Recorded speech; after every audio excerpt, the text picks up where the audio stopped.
ইরিন তুবার সাথে বসে কলেজ সম্পর্কে কথা বলছে। তুবা আর ইরিনা আলাদা কলেজে পড়ে। কোন কলেজ কেমন, টিচার কেমন, এসব নিয়ে গসিপ করছে তারা। কথায় কথায় ইরিন বলে, আমাদের কলেজের একমাত্র খারুস টিচার তোমাদের ভাইয়া রিদান ছাড়। আমি সহ্য করতে পারি না তাকে। হ্যাঁ ভাইয়া পড়াশোনা নিয়ে একটু সিরিয়াস বলতে পারো, তবে ভাইয়া মন থেকে অনেক ভালো। সে তোমাদের কাছে ভালো হতে পারে, আমার কাছে না। জানো, একদিন একটু পড়া না পারলেই দাঁড় করিয়ে রাখবে, অন্যদের কিছু বলে না।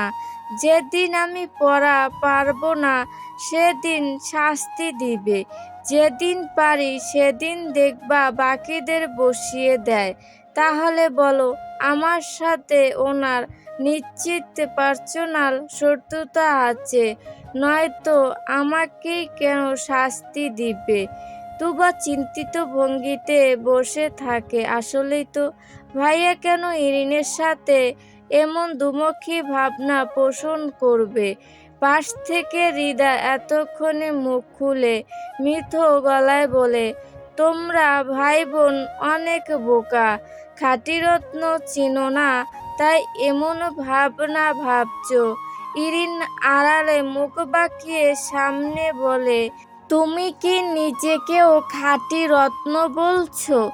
আমি নই। না, খাদ আছে সেই রত্নে, যেমন তুমি বুঝেও নাও। মনে রাখবে আপু, আমি সাওয়ার সিদ্দিকের বোন। আমি আমার ভাইকে অনেক ভালোবাসি, আর আমার ভাইকে যে অসম্মান করে তাকে ঘৃণা করি আমি। এজন্যই বুঝি আমার ওপর তোমার এমন বিরূপ চিন্তা ভাবনা। জানি না তোমার ভাইয়া এখন ভালো আছেন তো? আর তোমার হবু ভাবি, সে বুঝি অনেক সুন্দর, ভালো মনের মেয়ে? ইরিন মনে মনে বলে, ভালো না তো ছাই, আস্ত শয়তানি একটা খাচ্চর ফারিহা। তবে হৃদার সামনে হেসে বলে, অবশ্যই অনেক সুন্দর, আমার পছন্দের কাজিনো। ওই ভাবি হলে খুব ভালো হবে। হৃদা আর কিছু বলে না, আনমনা হয়ে জানলা দিয়ে বাহিরে তাকিয়ে থাকে। বাহিরে আকাশে মেঘ জমেছে, যখন তখন বৃষ্টি নামবে। দূরের আকাশে কালো মেঘে ছেয়ে আছে, হয়তো সেদিকেও কোথাও এখন বৃষ্টি পড়ছে। হৃদার মনটা খুব উদাস হয়ে আছে। গত পরশু সে শাওয়ারকে মেসেজ করেছিল, শাওয়ার তারপর আর কোনো রিপ্লাই দেয়নি তাকে। এত ইগো, এত ইগনোর কেন? হৃদা তাকে রিজেক্ট করেছিল বলে? তবে কেন বারবার ভালোবাসার কথা বলে ফাঁদে ফেললো? কেন তার অনুভূতিগুলোকে আগেই মাটিচাপা দিয়ে দিল না? সুরাইয়া বেগমে গতকালকেই আসার কথা ছিল, তবে কোনো এক কারণবশত তিনি আসতে পারেননি। ফোন করে জানিয়েছেন শাওয়ারের কি এক ঝামেলার জন্য আসতে দেরি হচ্ছে। এমনিতে শাওয়ার মোটামুটি সুস্থ আছে। শাওয়ার যদি সুস্থই থাকে তবে কেন যোগাযোগ করলো না? নাকি ইরিনের কথাই সত্যি? সত্যি ওনার বিয়ে ঠিক? এতদিন শুধু অভিনয় করলেন উনি। দেখতে দেখতে আকাশ অন্ধকার হয়ে আসে, ফোঁটায় ফোঁটায় বৃষ্টি শুরু হয়। বৃষ্টির পানি জানলার গ্লাসে পড়তেই হৃদার ধ্যান কাটে। ফ্ল্যাটের ছাদে কাপড় দেওয়া আছে, নওশীন সেসব তুলে আনতে বলেছিল সেই কখন। হৃদা তো ভুলেই গিয়েছিল। বিছানায় তাকিয়ে দেখে ইরিন আর তুবা কাঁথা নিয়ে শুয়ে পড়েছে। বৃষ্টি শুরু হওয়ায় একটু ঠান্ডা ঠান্ডা লাগছে, এতেই তাদের অবস্থা খারাপ। হৃদা তাড়াতাড়ি করে মাথায় ওড়না দিয়ে দ্রুত ছাদের উদ্দেশ্যে বেরিয়ে পড়ে। ততক্ষণে বড় বড় ফোঁটায় বৃষ্টি পড়া শুরু হয়ে গেছে। হৃদা তাড়াতাড়ি করে কাপড়গুলো তুলে নেয়। কিছু কাপড় তো ইতিমধ্যে হালকা ভিজে গেছে। হৃদা কাপড় নিয়ে ছাদের সিঁড়িতে এসে দাঁড়ায়। কিছুক্ষণ ছাদের মেঝের দিকে তাকিয়ে থাকে। দেখতে থাকে কিভাবে ফোঁটায় ফোঁটায় বৃষ্টির পানি এসে ছাদটাকে ভিজিয়ে দিল। কোথায় তার হৃদয়টাও তো এমন শুকিয়ে খা খা করেছিল, তার হৃদয়টা কেন ভিজল না? হৃদা বিড়বিড়িয়ে বলে উঠে, বৃষ্টি তো মেঘের ভেতর জমে থাকা কষ্ট জড়িয়ে দেয়, তবে আমার মনের ভেতর জমে থাকা এই ভরটা কিভাবে কমবে? হয়তো সেটা আমার উপস্থিতিতেই লঘম হবে। হৃদা হুট করে পেছনে ফিরে তাকায়, দেখে তার ঠিক পেছনটায় শাওয়ার দাঁড়িয়ে আছে। হৃদা তার হাতে থাকা কাপড়গুলো বুকে চেপে ধরে অবাক দৃষ্টিতে শাওয়ারের দিকে তাকিয়ে থাকে। স্কিনশেপ করা মুখ এই আদো অন্ধকারে উজ্জ্বল রূপে প্রকাশ পাচ্ছে। ছোট ছোট আর্মি কাট করা চুলগুলো একদম পরিপাটি গোছানো, ঠিক যেন তার ব্যক্তিত্বের মতো নির্জিত। কালো বর্ণের চোখ দুটো এতই গভীর, যেন কত কথা লুকিয়ে আছে সেখানে। হৃদয় এক দৃষ্টিতে ছাওয়ারের দিকে তাকিয়ে থাকে। সে অনুভব করছে এর সবটুকুই ভ্রম, তাই সে ভ্রমটুকু কাটা পর্যন্ত শাওয়ারকে দেখে যেতে চায়। আচমকা কারো ছোঁয়ায় হৃদয়ের হুঁশ ফিরে। ভ্রম কাটতে অনুভব করে কেউ তার কোমর জড়িয়ে ধরে আছে। তাকিয়ে দেখে তুবা তাকে শক্ত করে ধরে আছে। হৃদয়কে তার দিকে তাকাতেই বলে উঠে, মন কই থাকে তোর? এখনই তো পড়ে যেতিস সিঁড়ি থেকে। কাপড় কখন তুলতে এসেছিস? 10 মিনিটের মতো পার হয়ে গেছে।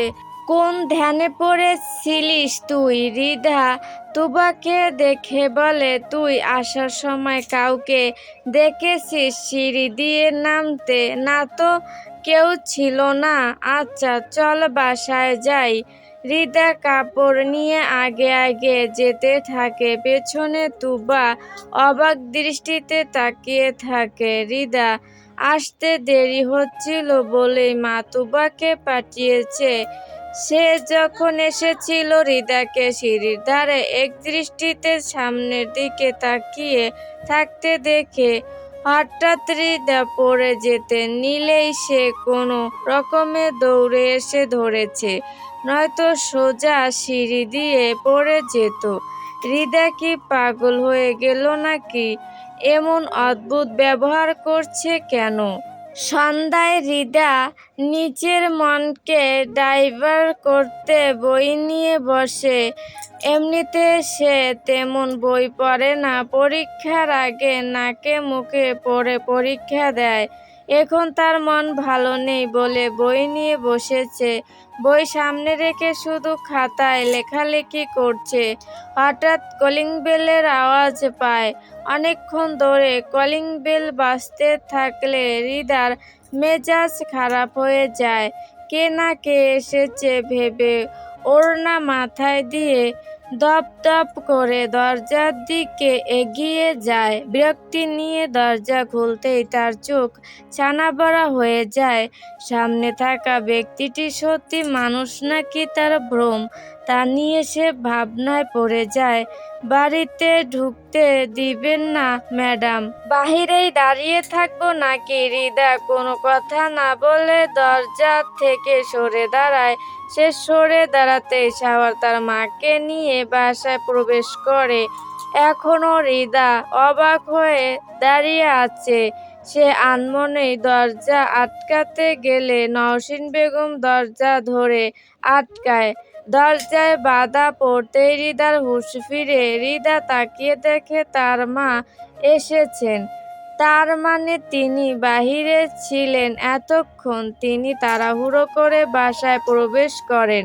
তারপর সুরাইয়া বেগমকে বলেন, আর বলিস না, পাশের বাসার ভাবি কালকে থেকে অসুস্থ। এতদিন একসাথে থেকে আপনজনের মতো হয়ে গেছে, তাই আর কি বারবার দৌড়াদৌড়ি করতে হচ্ছে। আরেক ব্যাপার না বস, তোর সাথে কিছু জরুরি কথা বলার আছে, তাই সরাসরি বাসায় এসে উঠলাম। হৃদা তখনও দরজার কাছে দাঁড়িয়ে আছে। শাওয়ারের চোখ তখন হৃদার দিকেই আবদ্ধ। ওড়না মাথায় গোমটা দিয়ে দাঁড়ানো মেয়েটাকে কত সিনগন্ত লাগছে এখন। শাওয়ারের দৃষ্টি সরে না, সে একদৃষ্টিতে হৃদার দিকেই তাকিয়ে আছে। ডাইনিং রুমে পরিচিত কণ্ঠস্বর শুনে ইরিন ইমন দৌড়ে বেরিয়ে আসে। তুবাসহ তারা অন্য রুমে বসে গল্প করছিল। ইরিন ভাইকে দেখে দৌড়ে এসে জড়িয়ে ধরে। ভাইয়া, কেমন আছো তুমি? কোন হাতে গুলি লেগেছিল দেখাও আমায়, ব্যথা আছে এখনো?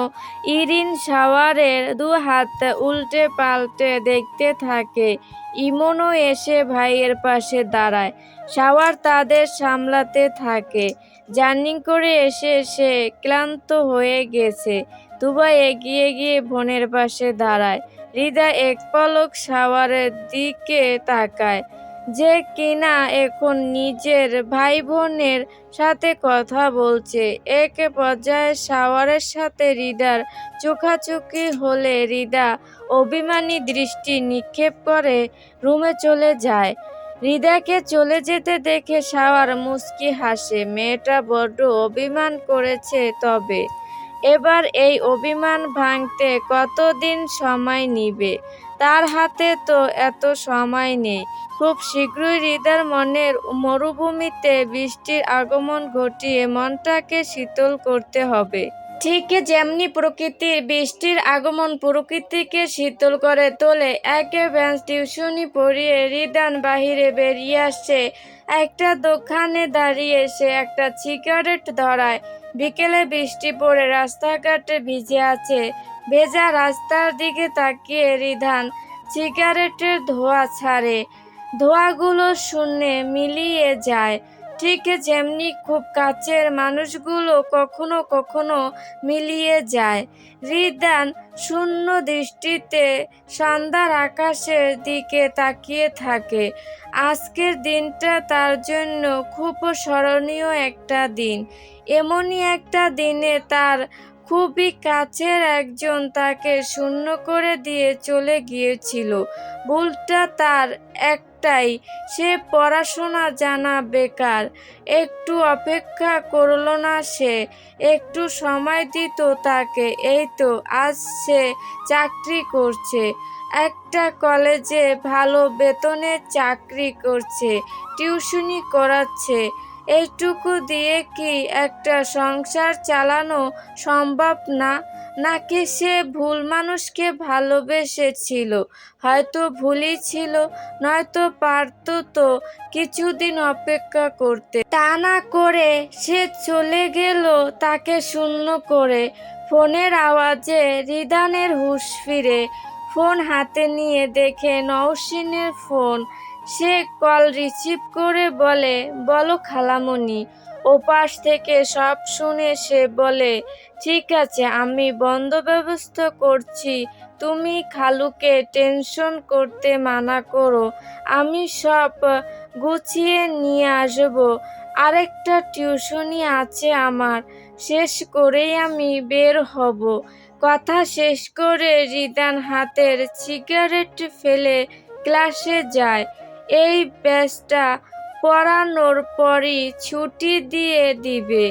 আজকের মতো আর পড়ানো নেই। তারপর খালামণির কথা মতো সব গুছিয়ে নিতে হবে। খুবই বিশেষ একটা দিন আজ, ভালো মতো পার হলেই ভালো।